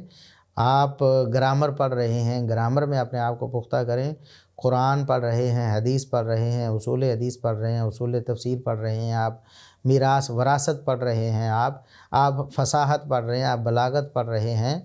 جو بھی آپ علم پڑھ رہے ہیں اس میں اپنے آپ کو مضبوط کر لیں، پھر وہ مضبوطی آپ کو ساری زندگی فائدہ دے گی اور آپ پوری شرح صدر کے ساتھ جو بھی کرنا چاہتے ہیں دین کی خدمت کے حوالے سے وہ آپ کر سکیں گے۔ اور اگر آپ میں علمی پختگی نہ ہوئی تو ساری زندگی آپ اپنے آپ کو شرمندہ پائیں گے۔ کبھی بھی آپ خم ٹھونک کر اور سینہ چوڑا کر کے باطل کے سامنے نہیں آ سکے۔ آپ ڈریں گے، بھاگیں گے، راہ فرار اختیار کریں گے۔ آپ کی کوشش ہوگی کہ میں کسی سے بات نہ ہی کروں تو اچھا ہے، کیونکہ میں عبارت پڑھتے ہوئے کمزور پایا جاؤں گا، میرا مذاق اڑایا جائے گا، فلاں بات میں میں اس سے جو ہے نا وہ پیچھے رہ جاؤں گا، مد مقابل جو ہے وہ مجھ پر گرفت کر لے گا۔ جب آپ علمی طور پر مضبوط ہیں تو آپ کو کوئی فکر نہیں، پھر آپ بالکل بے خوف و خطر ہو کر ہر فتنے کے سامنے سینہ سپر ہو جائیں۔ تو سب سے بنیادی شرط یہ ہے طلباء کے لیے کہ وہ علم و عمل میں اپنے آپ کو مضبوط کریں، اور یہی وہ دور ہے جب آپ اپنے آپ کو عملی طور پر بھی مضبوط کر سکتے ہیں۔ ورنہ اس کے بعد پھر تو ویسے ہی آپ کے جسم میں کمزوری آ جائے گی، تو آپ نے عمل میں مضبوط کیسے کرنا؟ آپ کو نہ آپ میں وہ قیام کرنے کی قوت رہ جائے گی، نہ آپ میں وہ نفلی روزے رکھنے کی، نہ وہ باقی جتنے بھی خیر کے کام ہیں جوانی کے دور میں ہی آپ ان کی عادت ڈالیں گے، اپنے آپ کو مضبوط کر لیں گے عملی طور پر، تو پھر وہ آپ کو بڑھاپے میں بھی، بلکہ رسول اللہ صلی اللہ علیہ وسلم نے فرمایا کہ انسان صحت کی حالت میں جو عمل کرتا ہے نا، ایک عمل اس نے شروع کیا ہے، مطلب تہجد کا عمل شروع کر لیا، نفلی روزے کا عمل شروع کر لیا، تو وہ اس پر کاربند ہوتا ہے، پابندی کرتا چلا جاتا ہے۔ پھر جب اس پر بیماری آ جاتی ہے، بڑھاپا بھی ایک بیماری ہے، جب وہ بیماری کے زیر اثر اس کے عمل میں کمی آ جاتی، وہ اتنا عمل نہیں کر پاتا، وہ گھنٹوں گھنٹوں قیام نہیں کر پاتا، وہ لمبی لمبی تلاوتیں نہیں کر پاتا، وہ نفلی روزے نہیں رکھ پاتا، تو پھر اللہ رب العزت انہی دنوں کی نسبت سے اللہ رب العزت اس کو برابر اجر عطا فرماتا ہے۔ اس بیماری اور کمزوری کو اللہ رب العزت خاطر میں نہیں لاتا جس کی وجہ سے اس کے اعمال میں کمی ہوئی ہے۔ اللہ رب العزت ان چیزوں کو چھوڑ دیتا ہے اور اس کی صحت اور جوانی کے ایام کے مطابق ہی اس کے اعمال کو کاؤنٹ کرتا ہے، چاہے وہ کتنے کم ہی کیوں نہ ہو جائے۔ تو عمل میں بھی اپنے آپ کو مضبوط کریں، تب آپ فتنوں کا مقابلہ کر پائیں۔ عملی طور پر کمزور انسان کبھی فتنوں کا مقابلہ نہیں کر پاتا۔ اعتقادی طور پر بھی مضبوط ہونا پڑے گا، اور علمی طور پر بھی مضبوط ہونا پڑے گا، اور عملی طور پر بھی مضبوط ہونا پڑے گا۔ کتنا بڑا فتنہ ہے شرک اور کفر کا فتنہ، محمد الرسول اللہ صلی اللہ علیہ وسلم اس کے سامنے کھڑے ہوئے ہیں، پورا معاشرہ کفر، جہالت، تاریکی میں ڈوبا ہوا ہے، محمد الرسول اللہ صلی اللہ علیہ وسلم اکیلے کھڑے ہوئے ہیں، اور آپ صلی اللہ علیہ وسلم نے دعوت دی ہے، اور اس دعوت میں آپ صلی اللہ علیہ وسلم نے اپنے کردار کو اور اپنے عمل کو سب سے پہلے پیش کیا ہے۔ فرمایا کہ میں 40 سال تم میں رہا ہوں اور آج میں یہ بات کرنے لگا ہوں، 40 سال تک اس بات سے پہلے میں تمہارے ساتھ رہا ہوں، بتاؤ مجھے تم نے کیسا پایا ہے؟ عملی طور پر میرے کردار میں تم نے کوئی کمی کوتاہی دیکھی ہو تو بتاؤ۔ سب نے بیک زبان کہا کہ آپ کے کردار میں ہم نے کبھی ایک لغزش، ایک جھول بھی نہیں دیکھی۔ تو آپ صلی اللہ علیہ وسلم نے اس فتنے کا مقابلہ اعتقادی اور علمی مضبوطی کے ساتھ ساتھ عملی اور کردار کی مضبوطی سے کیا۔ تو یہ وہ دور ہے، یہ طالب علمی کا دور، جب آپ اس سے پہلے جو بھی ہو گیا، جب آپ دین کے طالب علم بن گئے ہیں، اس کے بعد اپنے آپ کو سراسر یکسر بدل لیں۔ پھر آپ کی طالب علمی والی زندگی، طلب علم والی زندگی بھی بالکل ایک مثالی زندگی ہونی چاہیے، اور پھر اس کی روشنی میں اور اسی سے فائدہ اٹھاتے ہوئے پھر آپ جب فتنوں کا مقابلہ کریں گے تو انشاءاللہ کوئی فتنہ آپ کے سامنے ٹھہر نہیں پائے گا۔ باقی جہاں تک تعلق ہے دور حاضر کے فتنوں کا، نوجوان اس میں کیسے کردار ادا کر سکتے ہیں، تو نوجوانوں کو چاہیے کہ ان فتنوں کو بھانپیں۔ علماء جو صلحاء ہیں، علماء حق ہیں، جن کی زندگیاں کتاب و سنت کے ساتھ تمسک میں گزری ہیں، جن کی زندگیاں کتاب و سنت کی خدمت میں گزری ہیں، جو فتنوں کو بھانپنے کے ماہر ہیں، جنہوں نے اپنے آپ کو اللہ اور اس کے رسول صلی اللہ علیہ وسلم کی دین کے لیے وقف کیا ہوا ہے، ان کے ساتھ اپنا تعلق مضبوط بنائیں، ان سے سیکھیں کہ فتنوں کو کیسے بھانپا کرتے ہیں، ان کی رہنمائی حاصل کریں کہ فتنوں میں کیا طرز عمل اختیار کیا جاتا ہے، فتنوں کا مقابلہ کیسے کیا جاتا ہے، ان سے رہنمائی لیں۔ اور قبل اس سے کہ کبار علماء جس طرح تیزی سے دنیا سے چلے جا رہے ہیں، تو بہت سے علماء اور ہم کھو دیں، تو اس کے بعد پھر ہم کف افسوس ملیں، یا ہمیں افسوس ہو کہ کاش ہم ان سے فائدہ اٹھاتے، ہم ان کی صحبت پاتے، ہم ان سے کچھ سوالات پوچھتے، ہم ان سے کوئی رہنمائی لیتے، کیونکہ رسول اللہ صلی اللہ علیہ وسلم نے فرمایا کہ اللہ رب العزت علم کو اس طرح نہیں اٹھائے گا کہ لوگوں کے دلوں سے علم وہ کھینچ لے، یعنی رات کو وہ حافظ قرآن سویا ہے تو صبح کو اس کو قرآن بھولا ہوا ہو، رات کو تو اتنی حدیثیں اس کو یاد تھیں تو صبح اس کو ساری بھولی ہوں، ایسے نہیں ہوگا۔ یعنی اچانک نہیں ہوگا انسان، یہ تو ناانصافی ہے نا، اور اللہ رب العزت تو ناانصافی نہیں کرتا، ایسا نہیں ہوگا۔ بلکہ اللہ رب العزت علم کو کیسے اٹھائے گا؟ ظاہر ہے کہ جیسے جیسے علم اٹھے گا قیامت قریب آئے گی، اور قیامت جو ہے وہ جہل پر قائم ہونی ہے، وہ شر پر قائم ہونی ہے۔ خیر اور علم اٹھ جائے گا تو باقی جو لوگ رہ جائیں گے علم کے بغیر اور خیر کے بغیر، ان کے اوپر قیامت قائم ہوگی۔ تو اللہ رب العزت علم کیسے اٹھائے گا؟ ایسے نہیں کہ لوگوں کے دلوں سے چھین لے، اچھے بھلے حافظ قاری ہیں تو اگلے دن ان کو قرآن بھولا ہو، ان کو دین بھولا ہو، ایسا نہیں ہوگا، بلکہ اللہ رب العزت علماء کو اٹھائے گا۔ علماء کے پاس علم ہوتا ہے، کتاب و سنت کا صحیح فہم ہوتا ہے، تو جب اٹھ جاتے ہیں، اگرچہ کتاب و سنت کے الفاظ ہمارے پاس موجود ہوتے ہیں، قرآن کے الفاظ بھی موجود ہیں، احادیث بھی موجود ہیں، لیکن ان کا وہ فہم جو اللہ رب العزت کی مراد ہے، جو رسول اللہ صلی اللہ علیہ وسلم کی مراد ہے، جو صحابہ تابعین تبع تابعین اور ائمہ دین تسلسل کے ساتھ امت کو دیتے چلے آئے ہیں، وہ علماء تھے نا۔ آج وہی تسلسل ہمارے پاس موجود ہے، تو اللہ رب العزت جب علماء کو اٹھاتا ہے تو ان کا علم بھی ساتھ اٹھ جاتا ہے، ٹھیک ہے۔ تو ان علماء سے ہم اپنا رابطہ تعلق پیدا کریں، ان کی صحبت اختیار کریں۔ اگر ہم بالمشافہ نہیں مل سکتے تو ان سے رابطہ رکھ کر آن لائن جس طرح ہمارا سلسلہ ہے، کچھ نہ کچھ تو ان سے فیض حاصل کریں۔ تو علماء سے جو تعلق ہے وہ انسان کو فتنوں سے بچاتا بھی ہے، اور فتنوں کے حوالے سے ان کو خبردار بھی کرتا ہے، اور فتنوں سے بچنے کے لیے ان کو تیار بھی کرتا ہے۔ تو طلبہ یہ خصوصی طور پر علماء سے جو تعلق ہے اس کو بحال کریں، اس کو مضبوط کریں، اور پھر اپنے دور طالب علمی میں کوشش اور محنت شروع کریں کہ وہ کس طرح آگے جا کر فتنوں کا مقابلہ کریں۔ ظاہر ہے کوئی بھی کام ایسا نہیں دنیا میں کہ جو صرف تھیوری کر کے وہ حاصل کیا جا سکے اور اس کو پورے طور پر مکمل اور کامل طور پر سیکھا جا سکے۔ ڈرائیونگ ہے نا، آپ جتنی مرضی ڈرائیونگ کرتے رہیں، دیکھتے رہیں، جتنی مرضی سنتے رہیں ڈرائیونگ کے بارے میں، جتنے مرضی اصول و ضوابط کو رٹے مارتے رہیں، ٹریفک کے اصول آپ ازبر کر لیں، آپ ڈرائیونگ نہیں کر سکتے جب تک آپ عملی طور پر اس کو شروع نہیں کریں۔ جب عملی طور پر اس کو شروع کریں گے تو ظاہر ہے شروع میں ایسا نہیں کہ آپ اکیلے ہی بیٹھ کے تو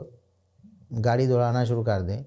آپ کے پاس کوئی رہنما ہوگا، جو آپ کے ساتھ بیٹھنے والا کوئی بندہ ہوگا جو ساتھ والی سیٹ پہ بیٹھا ہوگا، آپ کو بتائے گا بھی آپ نے یہ ایسے گیئر لگانا ہے، ایسے کلچ دبانا ہے، ایسے چھوڑنا ہے، یہاں سے ایکسیلیٹر آپ نے دبانا ہے، یہ کرنا ہے، وہ کرنا ہے۔ تو پھر جب آپ آہستہ آہستہ آہستہ رہنمائی میں چلنا شروع کرتے ہیں، شروع میں آپ ٹھوکریں لگیں گی، غلطی کرنے لگیں گے، آپ کو ٹوکا جائے گا، آپ کو روکا جائے گا، آپ کو بتایا جائے گا، پھر آہستہ آہستہ آہستہ آہستہ کوئی دن ایسا آئے گا کہ آپ خود ماہر ہو جائیں گے۔ ہر چیز کا، ہر کام کا یہی مسئلہ ہے۔ آپ میڈیکل کی تعلیم حاصل کر کے، آپ MBBS کر کے سیدھے آپ کو اجازت نہیں مل جاتی کہ آپ پریکٹس شروع کر دیں۔ آپ کو باقاعدہ بڑے جو سینئر ڈاکٹرز ہوتے ہیں ان کے ساتھ کام کرنا پڑتا ہے، آپ کو ایک عرصہ وہاں گزارنا پڑتا ہے، ان کی نگرانی میں آپ کام کرتے ہیں، آپ کو بتایا جاتا ہے کہ یہاں آپ نے غلطی کر دی، آپ نے ایسے نہیں ایسے کرنا تھا، ایسے نہیں ایسے کرنا تھا، پھر جا کر کہیں آپ اس مقام پر پہنچتے ہیں کہ آپ مستقل ڈاکٹر کہلاتے ہیں اور آپ کو پریکٹس کا حق مل جاتا ہے۔ باقی شعبوں میں بھی ایسا ہی ہوتا ہے۔ تو یہ آپ کے پاس جو وقت ہے، اس وقت کو غنیمت جانیں۔ اساتذہ کرام آپ کے پاس موجود ہیں، آپ کے رابطے میں ہیں، آپ ان سے رابطہ کر سکتے ہیں۔ اس دور میں کوشش شروع کریں، لیکن یاد رکھیں دور طالب علمی میں جو آپ نے کوشش کرنی ہے وہ مستقل نہیں ہونی، وہ اساتذہ کی رہنمائی میں شروع کرنی ہے۔ ایسا نہ ہو کہ آپ فتویٰ دینا شروع، مفتی بن جائیں، ابھی آپ نے 2 کلاسیں پڑھی نہیں تو آپ فتوے داغنے شروع کر دیں، تو پھر وہ حال ہوتا ہے جو عطائی ڈاکٹر جس طرح، اس سے بھی برا حال، اتنا نقصان عطائی ڈاکٹر اور نیم حکیم نہیں کرتا جتنا نیم عالم اور اس طرح کا بندہ جو ہے طالب علم اپنے آپ کو مفتی بنا کر بیٹھ جاتا ہے۔ اور اکثر ایسا ہوتا ہے کہ جو مفتی اپنے آپ کو سمجھنے لگ جاتا ہے، پھر علم کی راہیں اس کے سامنے مسدود ہو جاتی ہیں اور وہ علم کی راہ سے دور ہو جاتا ہے، اور وہ ہمیشہ ساری زندگی پھر نیم حکیم کی طرح، نیم عالم بن کر لوگوں کے ایمان اور عمل سے کھیلتا ہے۔ تو یاد رکھیں، ضرور کوشش کریں، ضرور پریکٹس کریں۔ موجودہ دور کے فتنوں کے حوالے سے اپنے آپ کوئی عمل، کوئی اپنی کوشش، کچھ کاوش کرنے کی، لیکن علماء کی رہنمائی میں آپ اپنے آپ کو طالب علم سمجھیں، طالب علم کے مقام پہ رکھیں، اور اپنے ہر کام کو علماء کی رہنمائی میں سر انجام دیں۔ پھر ایک وقت آئے گا جب آپ دور طالب علم سے بھی نکل جائیں گے اور یہ آپ کا پریکٹیکل جو پیریڈ ہے یہ بھی پورا ہو جائے گا، اور پھر اللہ کے فضل و کرم سے آپ فتنوں کا مقابلہ بھی کر پائیں گے۔ تو اس دور میں ہی آپ اپنے آپ کو تیار کریں، اس حوالے سے سوچتے رہا کریں کہ کون کون سے فتنے ہیں، ان سے کیسے نمٹنا ہے، کیسے ہم ان کے خلاف کام کر سکتے ہیں، اپنی راہیں متعین کرنے کی کوشش کریں۔ دور طالب علم میں انسان کی جو ایک فیلڈ ہوتی ہے جس میں اس کو بڑی دلچسپی ہوتی ہے، یا جس میں وہ کام کرنا چاہتا ہوتا ہے، یا جسے نسبتاً دیگر علوم و فنون کے مقابلے میں اس کی مہارت زیادہ ہوتی ہے، تو طالب علم کو چاہیے کہ اس فیلڈ میں دور طالب علم میں کچھ نہ کچھ کوشش اپنے اساتذہ کی رہنمائی میں شروع کر دیں، کیونکہ ایک انسان بیک وقت سارے ہی میدانوں میں کام نہیں کر سکتا۔ آپ دیکھیں، میڈیکل کا شعبہ دیکھ لیں، آپ ایک ڈاکٹر ہے MBBS ہے، سارے علوم و فنون اس نے بنیادی سارے شعبے اور سارے فیلڈ میڈیکل کے تھوڑے بہت پڑھے ہیں، لیکن وہ سارے فیلڈز میں نہیں کام کر سکتا۔ وہ کوئی نہ کوئی ایک فیلڈ اپنا وہ اختیار کرے گا، پھر اس میں آگے اسپیشلائزیشن کر کے پھر یا دل کا اسپیشلسٹ، ہارٹ اسپیشلسٹ بن جاتا ہے، آئی اسپیشلسٹ بن جاتا ہے، ENT بن جاتا ہے، جو بھی آگے جلد کے امراض کے لیے وہ کوئی اعصابی امراض کی مہارت حاصل کرتا ہے ان کے علاج کی۔ تو یہ سینکڑوں اب شعبے بن گئے ہیں، بلکہ ہزاروں کہیں تو شاید کوئی بعید نہیں ہے۔ تو یہ میڈیکل، تو دین کے حوالے سے بھی یہی معاملہ ہے۔ کوئی مطلب حدیث کے میدان میں آگے جانا چاہے گا،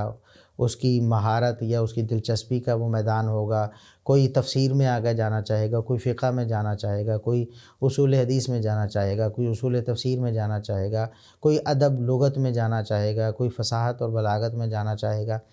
تو اپنی اس دور طالب علمی کو غنیمت سمجھیں، آپ کے پاس اب موقع ہے، اساتذہ آپ کے ساتھ موجود ہیں، میسر ہیں، آپ کو ان سے رابطہ کرنا، اور آپ کے پاس بھی فرصت ہے تھوڑی بہت، جو بھی آپ وقت نکالتے ہیں۔ جب آپ دور طالب علم سے نکل جائیں گے تو پھر آپ کے پاس نہ تو وہ فرصت رہے گی، نہ پھر آپ کو اتنی آسانی سے اساتذہ مہیا اور میسر ہوں گے، کیونکہ ہر شخص کے اپنی مصروفیات ہیں۔ پھر اب تو اس نے اپنا آپ کو پابند کیا ہے کہ میں نے یہ ایک سیمیسٹر پڑھانا ہے، یہ کلاس پڑھانی ہے، پھر ان سٹوڈنٹس کو میں نے گائیڈ کرنا ہے، ان کی رہنمائی کرنی ہے۔ تو یہ ایک موقع ہے کہ اس میں آپ اپنا فیلڈ بھی متعین کریں، ایک فیلڈ متعین کر کے آہستہ آہستہ اس میں کچھ نہ کچھ اساتذہ کی رہنمائی میں کرتے رہیں، چاہے ایک سطر لکھیں، ایک لائن لکھیں، یا آپ نے بولنے کے حوالے سے آپ 2-4 الفاظ بولیں، ایک فقرہ بولیں، آپ 5 منٹ کا ایک جو ہے وہ کلپ اپنا تیار کریں، اپنے اساتذہ سے رہنمائی لیں کہ کیا میرا بولنے کا جو طریقہ ہے یا اسلوب ہے، یا کہیں میں کوئی عقیدے کے حوالے سے ایسی بات تو نہیں کہ جو میں سمجھ ہی نہیں پا رہا اور مجھ سے ایسی کوئی غلطی ہو رہی ہے، بولنے میں کوئی ایسا لفظ میں بول رہا ہوں جو کہ بولنا جو ہے عقیدے یا عمل کے حوالے سے خطرناک ہو سکتا ہے، جس پر کوئی اعتراض وارد ہو سکتا ہے۔ لکھنا ہے تو لکھ کر، ٹھیک ہے، یا کوئی آپ نے کوئی تخلیقی کاوش کرنی ہے تو اس حوالے سے بھی رہنمائی اس دور میں آپ اپنے اساتذہ سے حاصل کریں، تب جا کر جب آپ خود میدان عمل میں آئیں گے تو دنیا کے یہ جو فتنے ہیں ان سے آپ نمٹنے کی صلاحیت رکھیں گے۔ تو اللہ سے رب العزت سے دعا ہے کہ اللہ رب العزت ہمیں واقعی جو اس دور کے فتنے ہیں ان کے مقابلے میں اپنے آپ کو تیار کرنے اور ان کا مقابلہ کرنے کی اللہ رب العزت توفیق عطا فرمائے۔ تو یہ جو ہمارا یہ جو ایک ادارہ ہے ورچوئل اسلامک یونیورسٹی، تو اس حوالے سے آپ احباب پہلے بھی آگاہ ہیں، لیکن میں چونکہ بہت سے ساتھی ہمارے اسٹوڈنٹس نئے آئے ہیں تو تعارف کروانا بھی ضروری ہے اس ادارے کا، کہ یہ کچھ سال پہلے میں نے اللہ رب العزت کی توفیق ہی تھی، ورنہ انسان کیا کر سکتا ہے، اس بارے میں سوچا کہ اس دور میں، اس دور کے تقاضوں کے مطابق جب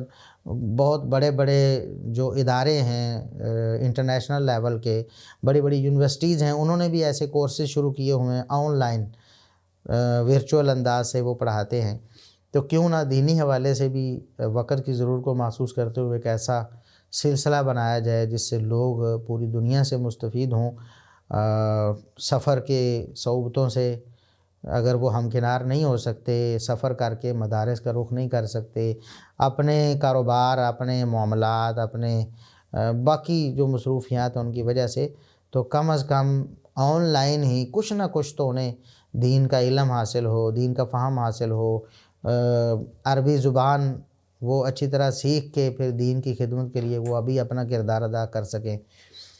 تو ہم نے یہ سلسلہ شروع کیا الحمدللہ، اللہ کے فضل و کرم سے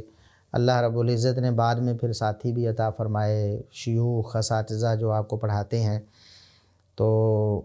وہ میرے ساتھی بنے۔ الحمدللہ یہ ایک ایسا مثالی ادارہ بنا کہ اللہ کے فضل و کرم سے عربی گرامر میں دیکھیں تو ہمارے اسٹوڈنٹس ماشاءاللہ عربی گرامر پڑھتے ہیں، سمجھتے ہیں، پھر ترکیبیں، صیغے، اعراب، اور یعنی کہ جو کچھ تقاضے ہیں اسلامی علوم کے الحمدللہ وہ پورے کرتے ہیں۔ اور پھر ہم نے شروع میں اس کی فیس رکھی تھی، بعد میں ہم نے مشورہ کیا، اساتذہ کرام جو آپ کو پڑھاتے ہیں وہ بھی مشورے میں شامل تھے، باقی ہمارے کچھ اسٹوڈنٹس جو سینئر اسٹوڈنٹس ہیں، کچھ جونیئر بھی ہیں جو زیادہ جذبہ رکھتے ہیں اور زیادہ کام کرنا چاہتے ہیں والنٹیئرلی، تو وہ بھی ہمارے ساتھ ہمارا مشورہ ہوا کہ فیس کی وجہ سے، اگرچہ ہم نے اس وقت بھی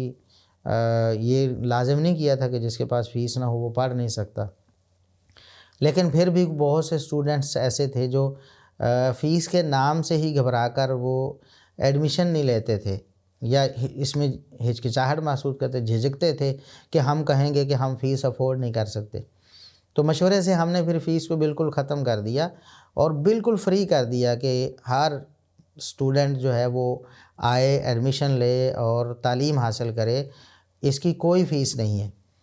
پھر وہ جو اخراجات ہیں، اب ہمارے ماہانہ اخراجات 2 لاکھ سے متجاوز ہو چکے ہیں، 2 لاکھ سے زیادہ ہمارے ماہانہ اخراجات ہیں اس سسٹم کو چلانے کے۔ تقریباً اب 7 ہمارے سمیسٹرز جو ہیں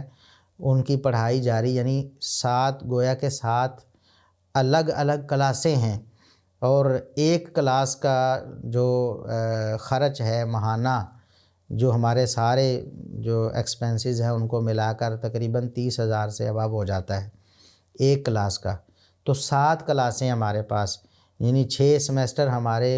علوم الدین، اللغۃ العربیہ سب کو ملا کر 6 سمیسٹر، اور ایک سمیسٹر ہمارا فہم القرآن کا۔ تو 7 کلاسز ایٹ اے ٹائم ہماری اللہ کے فضل و کرم سے چل رہی ہیں، اور ہزاروں طلباء اس سے مستفید ہو رہے ہیں، اور یہ کچھ ساتھی ہمارے دوست، ہمارے اسٹوڈنٹس کچھ مل کر اس سارے پروجیکٹ کو چلا رہے ہیں۔ تو ہم آپ کو سب اسٹوڈنٹس کو، سب احباب کو یہ دعوت دیتے ہیں کہ آپ بھی عملی طور پر ہمارے ساتھ اس کار خیر میں شریک ہو جائیں، جو کچھ آپ کر سکتے ہیں، آپ اخلاقی طور پر تعاون کر سکتے ہیں، لوگوں کو اس ادارے کے بارے میں بتا سکتے ہیں، ان کو دینی تعلیم کی طرف راغب کر سکتے ہیں، ضرور کریں۔ آپ مالی اعتبار سے تعاون کر سکتے ہیں، اللہ رب العزت نے آپ کو نوازا ہے، یقین کریں بہت بڑا صدقہ جاریہ ہے۔ ایسے ایسے لوگ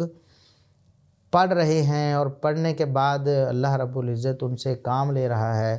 اور کتنے لوگ ہیں جو دین کا بہت بڑا بڑا کام کریں گے، ہماری سوچ سے بھی بڑا، ہمارے نامہ اعمال میں انشاءاللہ برابر کا حصہ اللہ رب العزت نے وعدہ کیا ہے۔ رسول اللہ صلی اللہ علیہ وسلم نے فرمایا ہے الدال علی الخیر کفاعلہ، کہ کسی کو نیکی پر لگانے والا، اس کی رہنمائی کرنے والا، اس کے لیے اسباب مہیا کرنے والا، اس کو اتنا ہی ثواب ملتا ہے جتنا اس نیکی کو کرنے والے کا ثواب ملتا ہے۔ کوئی تفسیر پڑھتا ہے، قرآن پڑھتا ہے، پھر آگے پڑھاتا ہے، ہزاروں لوگوں کو پڑھائے گا، ان سب کو پڑھانے کا جو اجر ہے آپ کے نامہ اعمال میں بھی ہوگا، کیونکہ آپ سبب بنے ہیں اس شخص کو تیار کرنے کا جو ہزاروں لوگوں کو پڑھاتا ہے، پھر ہزاروں آگے لاکھوں کروڑوں کو پڑھائیں گے، تو اتنا اللہ رب العزت نامہ اعمال ہمارا بھاری کر دیں گے اگر ہمیں اخلاص ہوا اور اللہ رب العزت کی رضا ہمیں مقصود ہوئی تو آپ احباب بھی ہمارے ساتھ شامل ہوں۔ آپ جتنا بھی تعاون کر سکتے ہیں، یعنی کوئی پابندی نہیں، زیادہ سے زیادہ کر سکتے ہیں، کم سے کم جتنا بھی آپ تعاون کر سکتے ہیں اپنی حیثیت کے مطابق، تو وہ تعاون آپ ضرور شامل کریں اس کار خیر میں، اور انشاءاللہ یہ دنیا کا ایک مثالی ادارہ الحمدللہ اب بھی ہے، اور آئندہ آنے والے دلوں میں انشاءاللہ اور نمایاں یہ کارنامے انشاءاللہ سر انجام دے گا۔ اور یہ بھی ہمارے ادارے کا ترہ امتیاز ہے اللہ کے فضل و کرم سے، اللہ کی توفیق سے، کہ ایک خواب تھا کہ ہمارے جو مدارس ہیں نا بچیوں کے، یعنی ہماری فیمیل سٹوڈنٹس کو جو دین پڑھانے والے مدارس ہیں، ان میں عربی گرامر پر اور اس کے رسوخ پر اتنی توجہ نہیں ہوتی تھی۔ ہماری جو خواتین پڑھتی تھیں صیغے، ترکیبیں اور عربی زبان میں مہارت، وہ یعنی بہت مشکل کہیں دیکھنے کو ملتی تھی۔ تو یہ بھی ایک خواب تھا، اللہ تعالیٰ نے یہ بھی پورا کیا الحمدللہ۔ آپ کے سامنے رزلٹ پیچھے گزرا ہے، ہماری جو فیمیل سٹوڈنٹس ہیں الحمدللہ کسی بھی طریقے سے وہ میل سٹوڈنٹ سے پیچھے نہیں، یعنی طلباء سے کسی بھی اعتبار سے پیچھے نہیں ہیں، اور اکثر وہ جو ہے نا وہ پوزیشن ہولڈرز ہوتی ہیں، اور عربی میں مہارت بھی ان کے پاس موجود ہے، اور باقی علوم فنون میں پختگی بھی ہے۔ تو یہ اللہ کا فضل ہے، یہ اللہ کا کرم ہے، اور یہ ایک بے مثال کام ہے جو کہ ہمارے جو اساتذہ ہیں پڑھانے والے، خصوصاً ہمارے جو شیخ محترم اقبال بن رمضان قصوری حافظہ اللہ تعالیٰ، ان کی بہت خدمات ہیں ہمارے اس ادارے میں، اور دیگر بھی ہمارے جو ساتھی ہیں، ہمارے اساتذہ ہیں، ان کی بھی بہت خدمات ہیں۔ ظاہر ہے ان کی محنتوں سے، اساتذہ کی محنت سے ہی ادارے چلتے ہیں۔ تو الحمدللہ یہ ادارہ آپ کے تعاون کا مستحق ہے۔ آپ نے کسی فرد کے ساتھ نہیں تعاون کرنا، آپ نے ادارے کے ساتھ کرنا ہے، اور ان طلباء کو آپ نے فیسیلیٹیٹ کرنا ہے، بہت سے طلباء اور ہزاروں طلباء جو اب تعلیم حاصل کر رہے ہیں اور جو آئندہ حاصل کریں گے، تاکہ یہ سسٹم چلتا رہے اور مالی مسائل کی وجہ سے اس میں خلل نہ آئے۔ ایک دو خوشخبریاں تھیں جو میں اپنے جو سٹوڈنٹس کو بطور خاص دینا چاہتا تھا۔ جو ہمارے سینئر سٹوڈنٹس ہیں خصوصی طور پر، وہ جانتے ہیں کہ ہم بہت پریشان رہے ہیں اپنی کلاسز منعقد کرنے کے حوالے سے، کہ ہمارا ایک چونکہ کلاس کیا ایک فیلڈ میٹنگ کلاس کی صورت میں ہوتی تھی، جس میں باقاعدہ وائٹ بورڈ اور پھر باقی سہولیات ہوتی ہیں، پھر ریکارڈنگ ہوتی ہے، تو اس کے لیے ہمیں زوم جو ہے اس کی سبسکرپشن لینی پڑتی تھی، اور وہ تقریباً اب 50,000 سے زیادہ جو ہے وہ ہم ادا کر رہے ہیں ان دنوں میں زوم کے لیے، اور آنے والے دنوں میں اس سے بھی زیادہ۔ اب ڈالر کا ریٹ بڑا ہے تو وہ اس کی قیمتیں جو ہیں بہت زیادہ ہو گئی ہیں، تو یہ ایک بہت بڑا مسئلہ تھا۔ تو اللہ رب العزت نے اس حوالے سے ہماری خاص مدد کی ہے کہ ہمیں ایک ساتھی، ہمارے ایک بھائی مخلص وہ ملے ہیں، اور انہوں نے وعدہ کیا ہے، بلکہ کام شروع کر دیا ہے، کہ وہ ایک ہمیں پلیٹ فارم بنا کے دیں گے جس پہ ون ٹائم انویسٹمنٹ ہوگی، یعنی وہ ہم کلاؤڈ سٹوریج خریدیں یا ہم سرور اپنا خریدیں اس کے لیے، لیکن وہ ون ٹائم ہوگی۔ اس کے بعد پھر یعنی ہمارے اخراجات بالکل منیمم رہ جائیں گے اس حوالے سے۔ اور اس سے بھی بڑی بات یہ ہے کہ جو میرا خواب تھا ایک، کہ بہت ساری رکاوٹیں اب بھی، بہت ساری ریسٹرکشنز ہوتی ہیں، کوئی بھی آپ سافٹ ویئر یوز کریں تو اس کی اپنی حدود ہیں، آپ اس سے باہر نہیں جا سکتے، آپ اس کو کسٹمائز نہیں کر سکتے۔ تو الحمدللہ ہمیں اب یہ سہولت عنقریب ملنے والی ہے کہ ہمارے اپنے نام سے ورچوئل اسلامک یونیورسٹی کے نام سے انشاءاللہ ہمارا سافٹ ویئر ڈیولپ ہوگا، ہمارا اپنا پلیٹ فارم ہوگا جس پہ ہماری کلاسز ہوں گی، جس پہ ہماری ریکارڈنگز ہوں گی، جس پہ ہماری حاضری اور باقی جو کچھ بھی ہے، یعنی زوم سے بھی زیادہ ہمیں اس میں آپشنز ملیں گی انشاءاللہ۔ اس میں پھر ہم اپنے حساب سے اس کو کسٹمائز بھی کروا سکیں گے۔ تو یہ ایک خوشخبری تو یہ ہے، آپ احباب دعا کریں کہ اللہ رب العزت اس میں ہمارے لیے آسانی پیدا فرمائے اور جلدی ہمارا یہ پروجیکٹ کمپلیٹ ہو جائے۔ تو اس میں پھر یہ جو بہت سارے اسٹوڈنٹس، ہمارا پیچھے مسئلہ بھی رہا پہلے سیمسٹر کے اسٹوڈنٹس کا خصوصاً، کہ بہت زیادہ اسٹوڈنٹس تھے ہمارے پاس، اور ہمارے پاس جو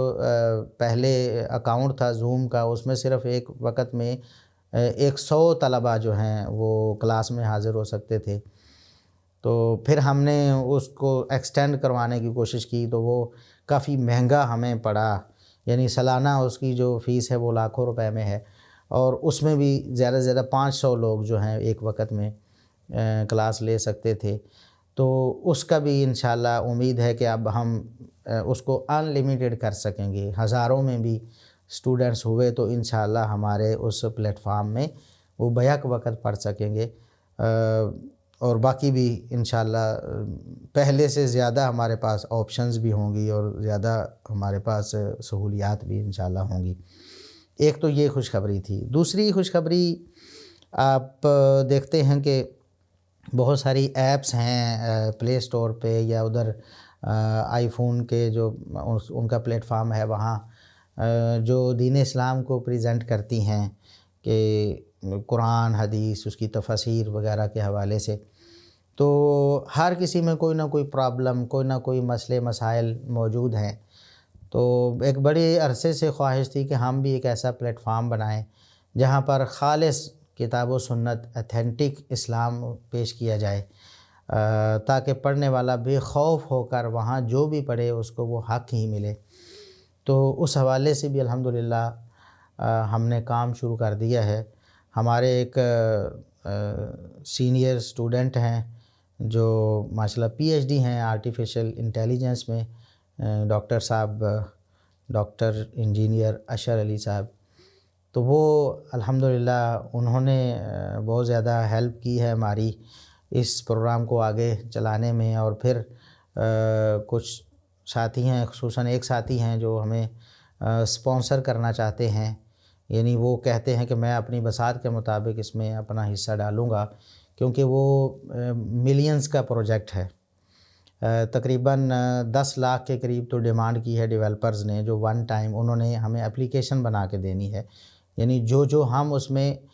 یعنی جدید دور کے حساب سے جدید ترین ہم اس میں آپشنز رکھوانا چاہتے ہیں۔ تو اس حوالے سے انہوں نے ڈیمانڈ کی، بہرحال ان کو پھر ڈاکٹر اشر صاحب نیچے تقریباً 6 لاکھ تک لے کے آئے۔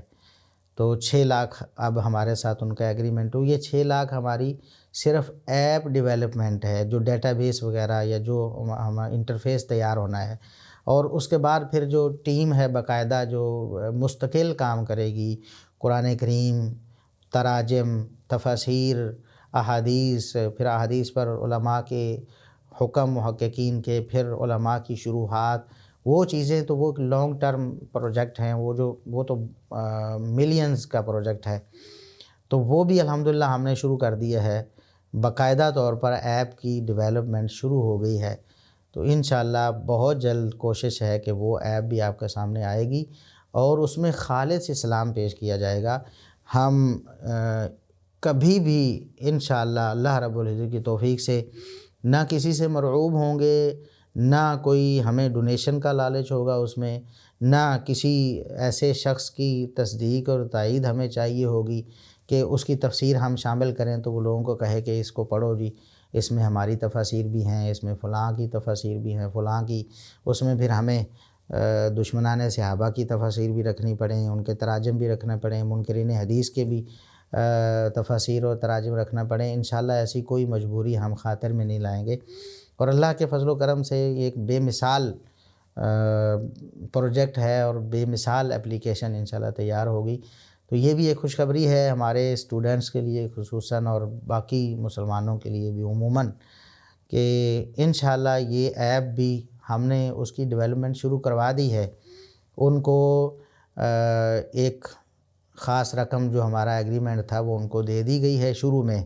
باقی ساتھ ساتھ وہ کام کرتے رہیں گے اور ہم ان کو پے کرتے رہیں گے۔ تو یہ بھی الحمدللہ ایک خوشخبری ہے، اور یہ بہت سالوں سے میری خواہش تھی، اللہ رب العزت نے اسے بھی پورا کر دیا ہے۔ اور باقی آپ احباب شاید جانتے ہیں، نئے جو اسٹوڈنٹس ہیں وہ شاید واقف نہیں ہیں کہ ہم نے اللہ کے فضل و کرم سے ایک کنال سے زیادہ جگہ بھی لی ہے، جس پہ ہم نے پورے 4 فلورز ہم نے بنانے ہیں، جس میں ایک بیسمنٹ ہے اور 3 فلورز ہیں۔ تو بیسمنٹ ساری کی ساری جو ہے وہ وقف ہوگی دین کی نشر و اشاعت کے لیے، جس میں خصوصاً ہماری ورچوئل اسلامک یونیورسٹی کے لیے بھی باقاعدہ آفیسز ہوں گے، جہاں پورا ریکارڈ ہوگا اور اس کو مینٹین کیا جائے گا، اور جو ہماری اپلیکیشن وغیرہ اور جو بھی سرورز وغیرہ ہیں وہ سارے وہیں ہوں گے۔ اور پھر میڈیا کے توسط سے جو کام فتنوں کے رد میں اور کتاب و سنت کی اشاعت میں ویڈیوز کی صورت میں ہے، وہ بھی انشاءاللہ وہیں پر جو بیسمنٹ ہے وہاں ہوگا۔ پھر اس میں مسجد بھی شامل ہے، پھر اس میں پھر تعلیم، مرد و خواتین کی تعلیم کے لیے بھی سلسلے انشاءاللہ قائم ہوں گے۔ وہ ایک ماڈل جو ہے ہم نے ایک کمیونٹی سینٹر جس کو کہتے ہیں پورا، جس میں بچوں سے لے کر بوڑھوں تک اور مردوں سے لے کر عورتوں تک سب کی تعلیم و تربیت کا انشاءاللہ وہاں سے بندوبست کیا جائے گا۔ تو وہ پروجیکٹ بھی الحمدللہ بالکل اب کنسٹرکشن اس کی شروع ہونے والی ہے چند دن تک۔ تو آپ احباب بھی دعا کریں، اور جو تعاون آپ کر سکتے ہیں اس حوالے سے وہ ضرور کریں۔ اللہ رب العزت ہم سے دین کا بڑا کام لے لے، اور موجودہ دور کے جو فتنے ہیں اللہ رب العزت ہمیں ان سے نمٹنے کی توفیق عطا فرمائے۔ اس طرح کے جو پروجیکٹ ہیں، اس طرح کے جو دینی مشروع ہیں، وہی آج بے دینی کو پھیلنے سے روکے ہوئے ہیں۔ اگر یہ سلسلہ جو ہے تعلیم و تعلم کا، مساجد مدارس کا، یہ اگر ختم ہو جائے تو یقین کریں پھر تو اسلام کا نام لینے والا بھی مشکل سے ملے گا۔ اللہ رب العزت ہمیں عمل کی توفیق عطا فرمائے، ہمیں استقامت عطا فرمائے، اور اللہ رب العزت ہمیں اپنے دین کی خدمت کے لیے منتخب فرما لے۔ وآخر دعوانا ان الحمد للہ رب العالمین۔